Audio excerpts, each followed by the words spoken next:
Bonjour et bienvenue dans l'émission Parole de femmes. Nous faisons cette semaine une série sur le couple et nous avons notre invitée Audrey Ma qui est avec nous toute cette semaine. Bonjour Audrey. Bonjour Audrey. Là nouveau. Et Audrey, on t'a même pas présenté depuis le début de la semaine. Ça fait combien de temps que tu es mariée? Ça va faire 17 ans. 17 ans, d'accord. Avec Fred. Avec Fred, oui. Fred, un bel Américain. Oui. Je sais, j'ai l'air tellement toute jeune, mais bon, bref. J'avais 36 ans quand je me suis mariée. Donc vous pouvez faire le calcul. 6 plus 17. Donc 70. Ah oui, en effet, tu ne les fais jamais. Tu les fais pas, non. Donc 17 ans que tu es mariée, puis pendant ces 17 ans-là, j'imagine que tu as appris beaucoup de choses. Et hier, tu partageais, quand ton mari t'avait dit, alors que vous n'étiez même pas mariés, que tu ne pouvais pas aller à une conférence, mais finalement, tu as compris que c'est parce qu'il voulait te protéger. Et puis là, tu es allée bouder dans ta chambre et tout ça. Dans ma chambre. Et, ouais, faire du boudin. Et puis aujourd'hui, on va parler de la communication, qui n'est pas justement aller s'enfermer dans sa chambre et faire du boudin. Dans la communication, c'est on va discuter, on va parler, qu'on soit d'accord, qu'on soit pas d'accord, pour arriver à un résultat. Hier, on a parlé du respect. Et puis, une bonne communication, ça demande aussi une attitude de respect. Je pense que la communication dans le couple va forcément être biaisée ou va être malsaine s'il n'y a pas à la base ce respect dans le couple. Oui, ben le fait, c'est que le but dans le couple, c'est d'être un, d'être à l'unité afin de pouvoir glorifier Dieu. Et donc, à la base, c'est la communication. Et je crois que c'est qui vient le premier, le poulet ou l'œuf? Parce qu'on parle du respect. Et le fait, c'est que très souvent, si on ne respecte pas notre mari, il y a une mauvaise communication. Mais si on n'a pas une bonne communication, il n'y a pas de respect qui se fait. Donc, mais c'est pour ça que je voulais encourager les femmes célibataires à écouter cette émission et à vraiment s'informer avant le mariage. Parce que moi, je me rappelle ce qui s'est passé. Avant, bon, en tant que célibataire, des fois, on se dit, mais quand est-ce que je vais me marier? Il est où mon mari? Et tout ça. Et j'avais, comment dire, je me suis dit qu'il fallait me préparer. Et donc, j'ai lu des livres, j'ai regardé des émissions, j'ai écouté des conférences. Voilà, je me suis informée sur la communication, sur le rôle de la femme, comment bénir le mari et tout ça. Et il y a une des choses que j'avais vraiment appris et que quand j'étais mariée, j'ai pu le mettre en pratique très, très vite. J'ai pas dû attendre trop longtemps parce que des fois, on connaît la théorie, mais après, quand on se marie, ça rentre tout de suite à la pratique.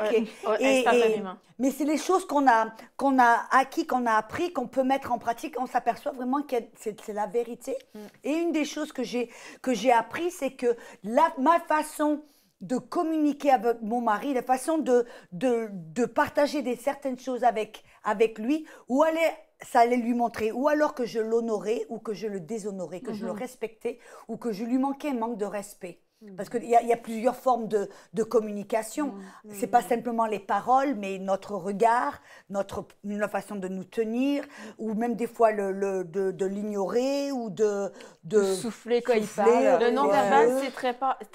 C'est très fort. Ça parle beaucoup plus que les mots, certainement, à certaines fois. De partir quand il parle. Non, mais c'est vrai, j'ai déjà eu ça. Le mari, il parle, la femme, elle est là, elle n'est pas d'accord, elle s'en va. Ça, c'est un affront quand même. C'est dangereux de faire ça. Ou se couper tout le temps la parole. Moi, je vois, par exemple, je viens d'une famille, vous peut-être pas le voir, mais je viens d'une famille, mon père était plutôt corse, italien-corse, donc c'était toujours la voix haute, les interruptions et tout ça, c'était la manière de gérer. Et si on se marie dans une famille où il y a la confrontation, on ne fait pas la confrontation, on ne confronte jamais d'une manière saine ou malsaine.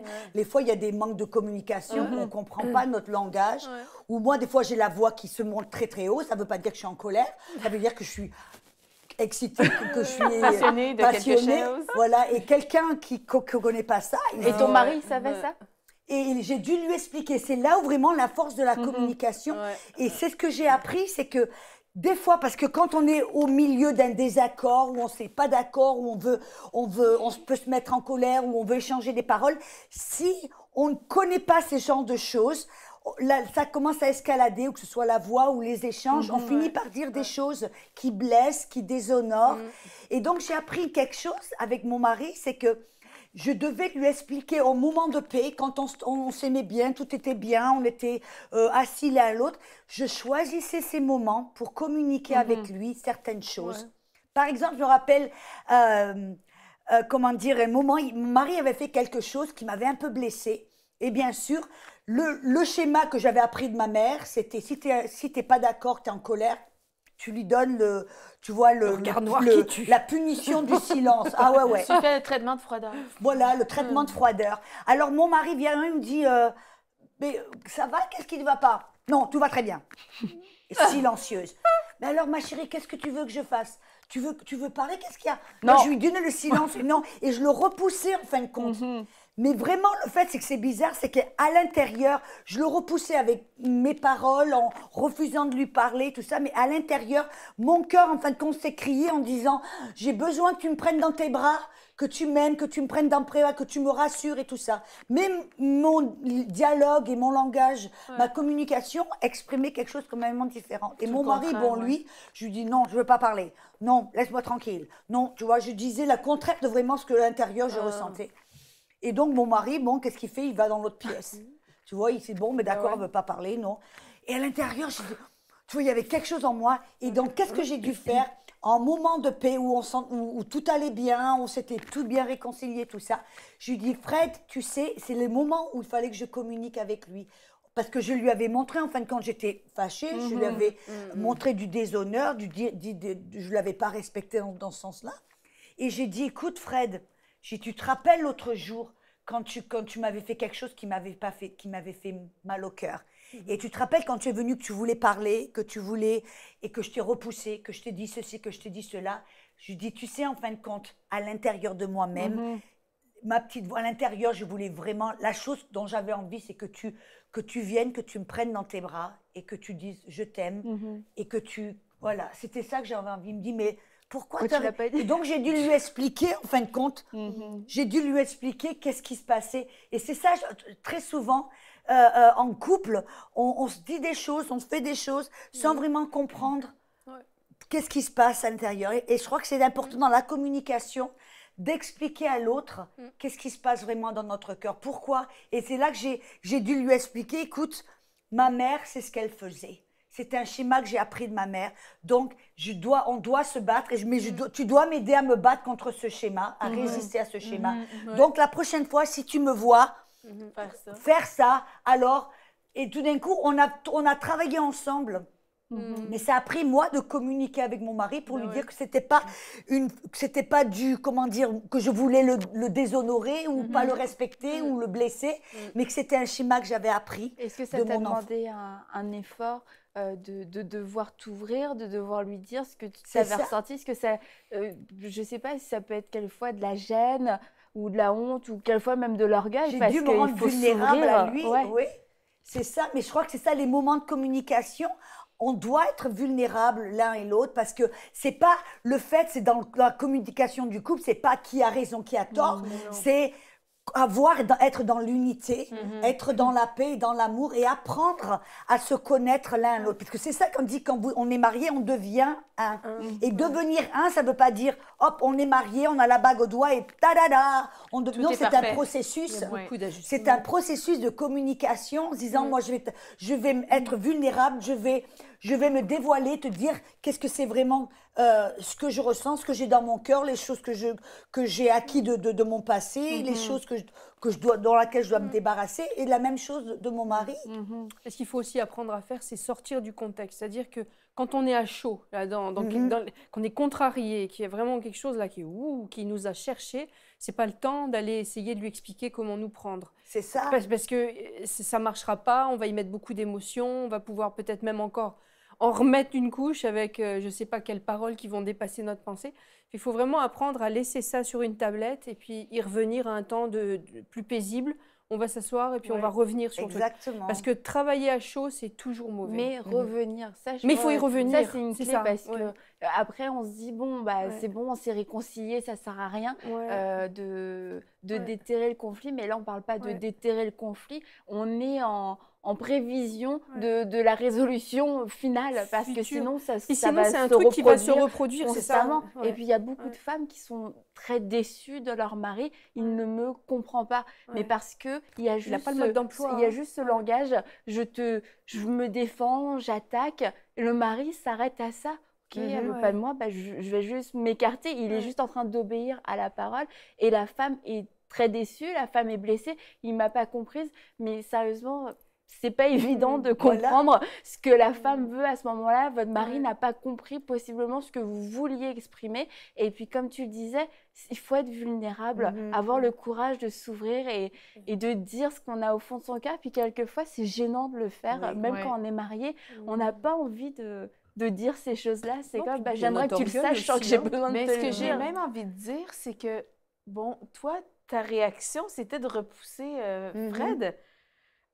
Mais j'irais même jusqu'à dire qu'il y a des femmes qui reproduisent un schéma, mais qui ne savent même pas pourquoi, ou tu l'as repoussé, mais dans le fond, ils ne savent pas que ce qu'ils auraient de besoin, c'était d'un câlin, c'était des bras d'amour. Voilà. Je pense qu'il y en a même qui ne savent même pas, c'est comme, ils reproduisent, mais dans le fond, ils ne savent pas ce qu'elles s'attendent, ce qu'elles veulent vraiment de leur mari. Donc, vraiment, l'importance du Saint-Esprit, parce que moi, je l'ai expérimenté. Moi, j'ai eu cette réaction-là, peut-être au début de notre mariage aussi. Des fois, on pouvait avoir des petites frictions parce qu'on n'a jamais eu des très grosses chicanes, mais tu sais, des malentendus. Et puis, mais mon mari, lui, savait que, en fait, il s'est dit, ça doit être ça qu'elle a besoin. Puis il me disait, viens me voir, viens. Et puis, tout de suite, ça m'apaisait. Mais moi, je ne savais pas que c'est ce dont j'avais besoin parce que j'avais vraiment envie de le repousser. Et lui savait que moi, ce que j'avais besoin, c'est vraiment qu'il m'entoure, qu'il me réconforte. Et c'est dingue, ça revient aux besoins de la femme et aux besoins de l'homme. L'homme a besoin du respect, la femme a besoin de l'amour. C'est ça. A besoin de la chaleur, de l'amour, de l'émotion. Ouais. Mais c'est sûr, bon, on ne veut pas non plus tomber dans les clichés parce que d'une personne à l'autre, ça peut changer.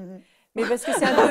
Non, mais parce qu'on est un peu cliché. Enfin, je me sentirais un peu cliché de dire oui, de toute façon, les femmes fonctionnent comme ça, les hommes fonctionnent comme ça. Parce que c'est vrai qu'il y a quand même des grosses variétés. Mais ce qui est important quand on construit une vie de couple, puis ça, j'allais dire, c'est quasiment... Ça a sa place dans le temps, avant le mariage, même quand on apprend à se connaître.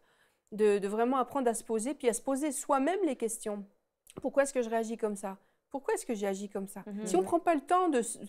Il ne faut pas non plus en faire trop, mais il ne faut pas être toujours dans l'introspection, c'est pas bon. Mais à un moment donné, il faut s'asseoir et dire pourquoi je réagis comme ça là? C'est quoi? D'où je sors ça? Exactement. Et de quoi j'ai vraiment besoin? Parce que si on veut pouvoir l'exprimer puis que l'autre comprenne, parce que l'autre, déjà si soi-même on ne se comprend pas, l'autre a combien plus forte raison, il va avoir de la difficulté. Tu ne pouvais pas deviner. Et moi, souvent, mon mari il me dit il faut me donner le mode d'emploi. Et on prend pour acquis que notre mari il a forcément le mode d'emploi puisqu'il nous aime. Ben oui, mais il t'aime, mais il n'a pas le mode d'emploi. Puis t'es une machine compliquée. Alors, il faut déjà qu'on comprenne comment on fonctionne avant de pouvoir lui expliquer aussi. Parce que c'est vrai que les pauvres gars, là, franchement, sans tomber dans le cliché, ils l'ont difficile avec nous. Oui. Oh, t'es un peu cliché. Mais ça revient très souvent, sans s'en rendre compte. Dans notre vie, quand on est marié, on rentre dans le mariage, on reproduit des choses que l'on a vécues, qui a été, en fin de compte, sous nos yeux. Ouais. Par exemple, la façon le dynamisme du couple, très souvent, on le reproduit dans notre couple selon ce que l'on a vu ou ce que l'on a vécu dans le couple de nos parents, en fin de compte, sans s'en apercevoir, comme tu dis, d'où ça vient. Et on ne le sait même pas, mais on doit se dire... Et on voit très souvent que ce sont des choses que l'on a reproduites parce que l'on a acquéries au travers de la vie du couple de nos parents. Et c'est là qu'on doit se dire... sans s'en apercevoir, on le reproduit, on doit se dire non, c'est pas quelque chose dont je vais me débarrasser immédiatement, c'est quelque chose à laquelle on doit travailler et ça doit se travailler en couple. C'est-à-dire qu'on doit, c'est pas quelque chose, je vais le faire toute seule, je vais m'en sortir. Non, on doit, parce que comme tu dis, le mari, il sait pas forcément ce que l'on a vécu. Le mari, il sait pas comment notre mère a traité le père ou le père a traité notre mère. Et lui aussi a son histoire. Et lui aussi, vis-à-vis de ce qu'il a vécu dans son enfance et ce qu'il a vu dans le couple de ses parents.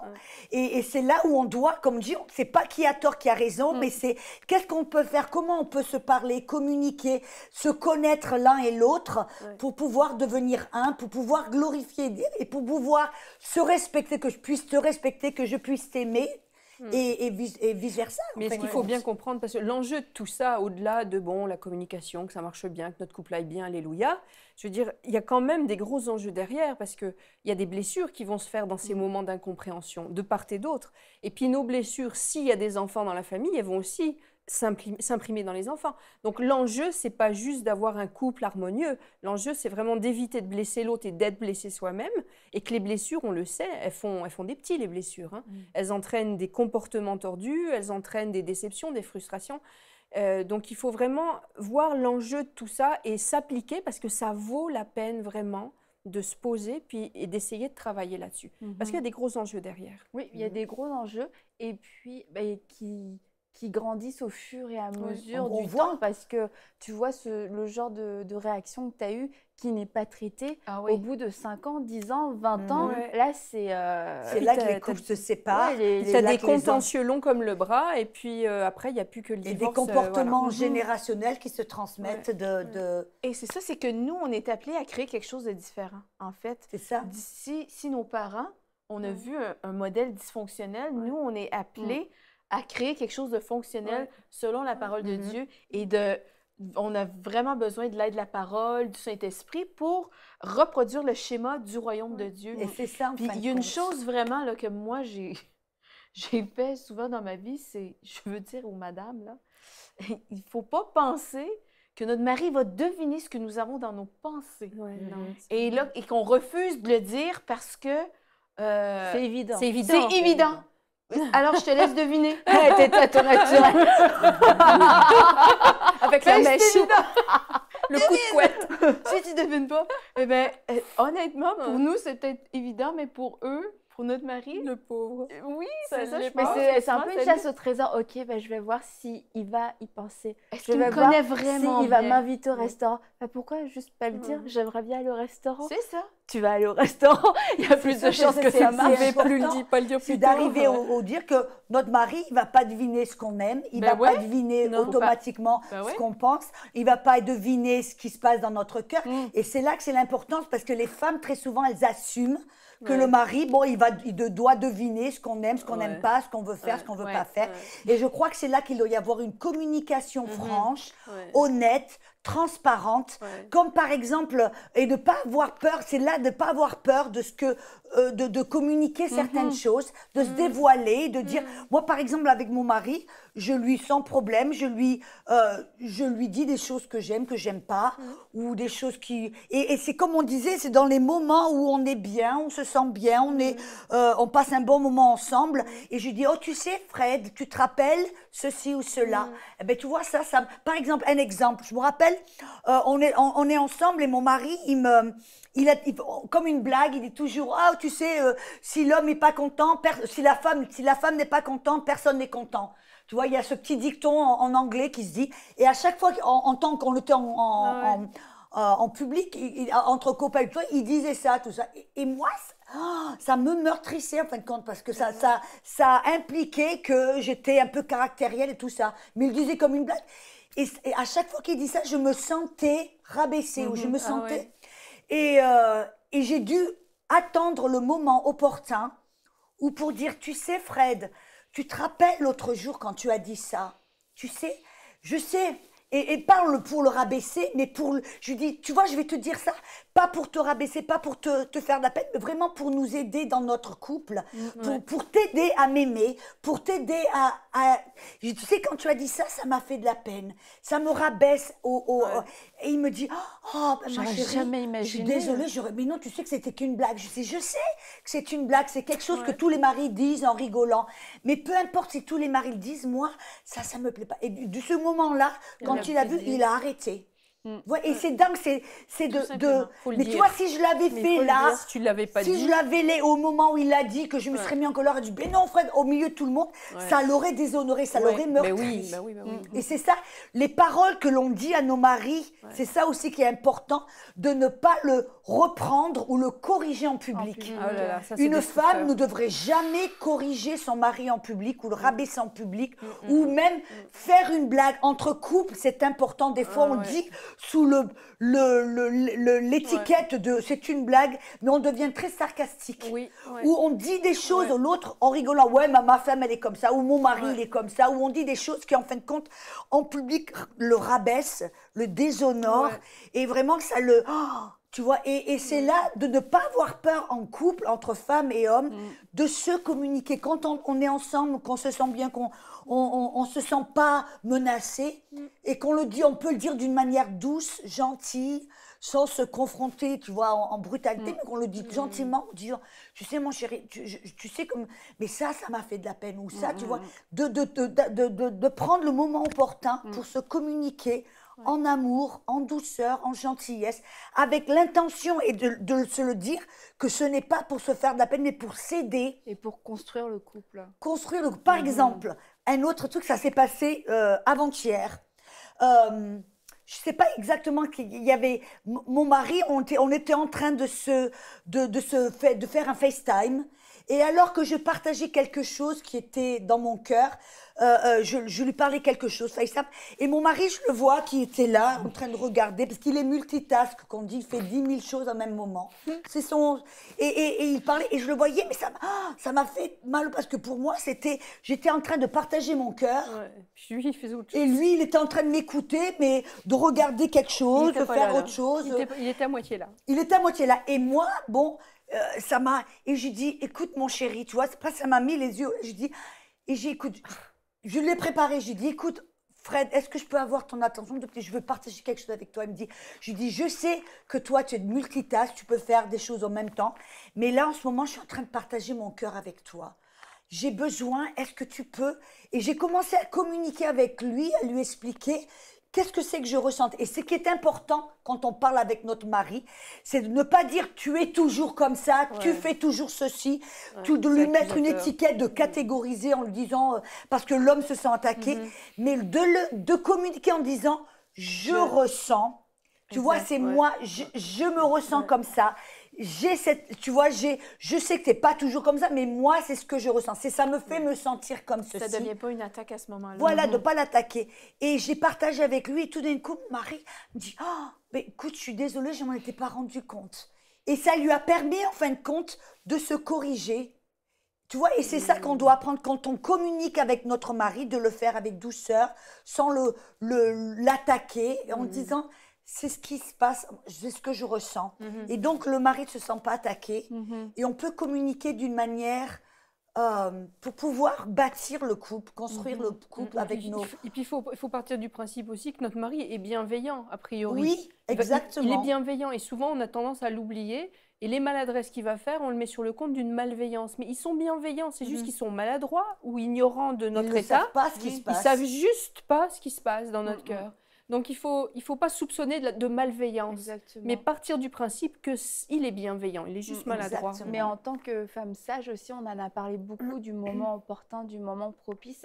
Et ça, c'est vraiment une clé parce qu'on peut parler dans le vide pendant des heures au mauvais moment. Tu veux faire encore plus de dégâts? Oui, voilà, parce que je te l'ai déjà dit, ça fait plein de fois que je te le dis, c'est comme inédit à chaque fois, mais parce qu'on n'a pas saisi le bon moment. Et puis, ça peut être pour les petites choses et les grandes choses de la vie. Tu vois, là, tu t'as dit à Fred, bah voilà, j'aimerais là qu'on crée un moment de qualité, là, maintenant, parce que c'était possible et ton mari était disposé, mais mettons, quelquefois, il y a des hommes, ils rentrent du travail, ils ont une grosse journée, puis là, la femme veut régler un gros truc.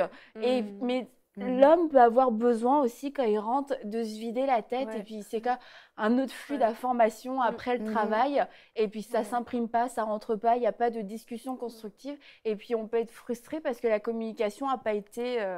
comme on voulait, on trouve qu'on n'a pas eu une écoute attentive, mais il faut savoir saisir ce moment, discerner ce moment où justement notre mari va être disposé pour écouter, va être disposé pour réfléchir aussi, pour recevoir. Et puis ça, c'est vraiment quelque chose, je pense, qu'on a en nous en tant que femmes, cette sagesse, et quelquefois, on suit pas cette sagesse parce qu'on est impatiente, parce qu'on veut régler les choses.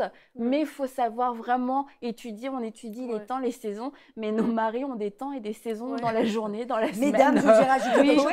N'essayez pas de partager votre cœur ou de régler quand votre mari il est en face en train de regarder un match de foot ou quelque chose, ou du golf ou quoi que ce soit qu'il passionne. Dire, oh, je veux parler. Non, il faut choisir le moment. Oui, c'est... Parce que tu choisis quand le match est gagné par son équipe. Non, mais c'est vrai parce que ça crée tellement de frustration et juste à 1 heure près, quelquefois, tu pourras avoir un vrai moment de qualité, un échange où tu vas être entendu et puis ça va éviter que ça monte et que ça dégénère. Et puis, quelquefois, tu disais ça crée les blessures, mais quelquefois, vraiment, c'est juste plein de petites choses comme ça qu'il faut qu'au bout de 20 ans, 30 ans… Ça use. On se regarde, franchement, on n'a plus rien à se dire. Il y a quelque chose qui est important qu'on doit savoir aussi, c'est que dans la communication, parce que bon, sur l'image du couple qui est parfait, qui se dispute jamais, ça c'est de l'utopie. C'est Hollywood. On va toujours avoir, voilà exactement, on va toujours avoir des petites différences, des trucs.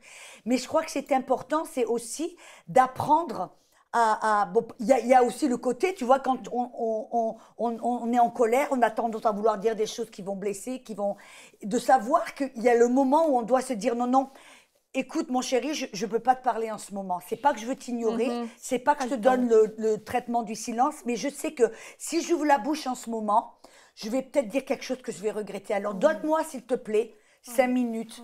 Et après… Mais ce qui est important, c'est de passer, d'aller, dès on se sent un peu mieux, qu'on a la tête un peu plus froide, un petit peu mieux, qu'on aille très vite se remettre et se pardonner. Et de se dire, c'est pas qui a raison, qui a tort, mais de se remettre ensemble en disant, écoute, de discuter et de se pardonner vite, rapidement, et de ne pas laisser ce gouffre entre les deux, parce que dès qu'on laisse un gouffre, tout d'un coup, il y a de la confusion, il y a il y a du silence, des trucs, et c'est là où l'ennemi peut venir et commencer à vous mettre des trucs dans la tête. Et d'ailleurs, le pardon vient même avant la résolution de ce qui a pu être un différend et un désaccord.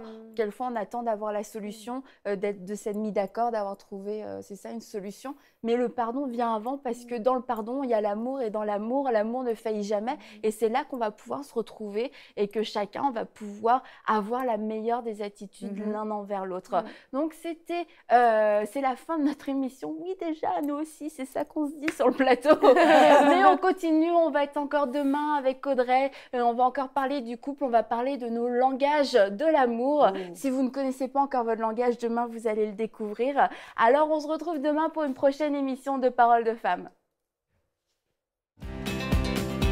Envoyez-nous votre témoignage à paroledefemmes@enseigne-moi.com.